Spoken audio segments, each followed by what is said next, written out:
government could collapse next week, heralding a new political crisis. That's after Prime Minister François Bayrou called for a vote of confidence in Parliament. So the Prime Minister called a confidence vote really as a gamble. Political science professor Kevin Arsenault said Bayrou's chances of success appear slim.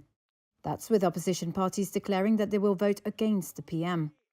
If everybody from the opposition parties can be taken at face value, he will most likely lose this vote and the government will fall.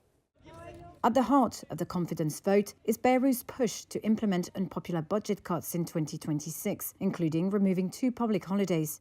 It's a very unpopular budget. And he knew that in proposing this budget, he was going to get a no confidence vote anyway. So his gamble was to essentially call a confidence vote so he could try to see if he could force the other actors in the opposition parties to negotiate with him. Despite the turmoil, President Emmanuel Macron has ruled out snap elections if Bayrou loses.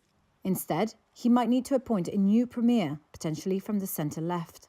But Arsenault said finding enough support for a new premier to pass a budget would be difficult.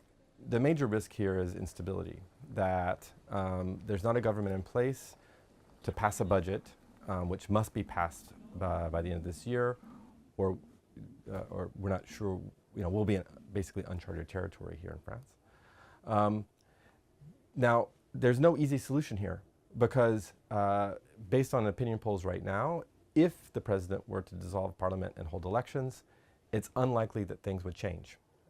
It's most likely that you would have a parliament that is essentially the way it is right now, which is to say no majority. So the president is really in a difficult position. There's no easy way out here. A significant challenge is the lack of consensus on reducing France's debt, now at 113.9% of GDP, and a deficit that was nearly double the EU's 3% limit last year. Arsenault expects no quick resolution post-vote.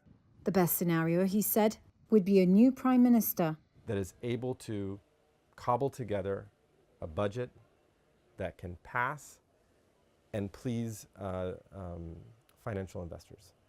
That's the best possible scenario, and if it does happen, it's going to be right at the wire.